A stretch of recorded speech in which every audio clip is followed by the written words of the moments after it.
7h26, tout compte fait, Éric Revel, réunion de crise hier soir à l'Elysée. Emmanuel Macron a reçu ses ministres et les chefs de la majorité. Au menu, c'était l'état calamiteux de nos finances publiques, Éric Revel.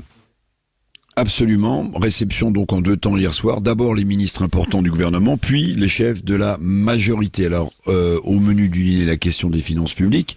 Avec cette petite phrase du chef de l'État, j'attends de vous des pistes concrètes, a lancé Emmanuel Macron, qui est plutôt plus habitué à décider seul en mettant ses collaborateurs de ministres devant le fait accompli. Mais là, Jupiter, président et ministre de tout, a besoin d'aide parce que la situation financière, de la France est sérieuse. La semaine prochaine, c'est l'INSEE qui dévoilera le niveau exact, mais catastrophique de notre déficit public. Et puis le 26 avril, les agences de notation internationales rendront leur copie sur le cas français. Donc il y a panique à bord à l'Elysée. Alors où en sommes-nous précisément, justement ? Alors, vous avez peut-être trouvé que j'exagère, mais vous vous souvenez de François Fillon qui avait lancé quand il était Premier ministre « Je suis à la tête d'un État en faillite ». À l'époque, Patrick, la dette était de 1200 milliards d'euros.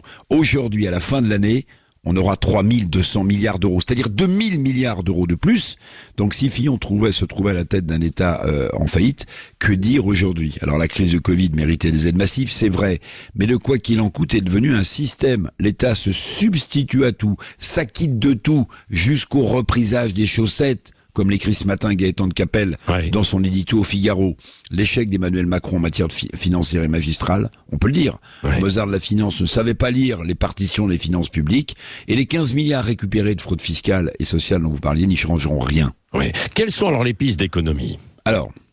Alors, ce qui a été évoqué hier, faut quand même rappeler qu'on est sur le podium des plus mauvais élèves en Europe avec l'Italie et la Grèce, excusez du peu. Alors, parmi les réformes, réformer le train de vie de l'État, supprimer des couches d'administration, il faudra aussi réduire notre modèle social, comme leur a redit Bruno Le Maire, modèle social qui est financé à crédit, réduire son périmètre. Il y a deux choses qui ont été évoquées assez nettement, c'est le déremboursement des ALD, vous savez, les affections de longue durée, j'en ai parlé, mais aussi dans le viseur, l'aide personnalisée au logement, qui pourrait être réduite, supprimée, on ne sait pas, c'est un tabou. En revanche, même si quelques esprits comme celui de Yael Braun-Pivet, la présidente de l'Assemblée nationale, évoquent une augmentation des impôts des Français, je leur souhaite bon courage, parce que c'est à la fois un suicide politique, mais ça c'est leur problème, et ça provoquerait une onde de choc dans le pays, qui est déjà largement fracturé, vous l'avez compris Patrick, depuis hier soir, mais on le savait, l'heure de vérité a sonné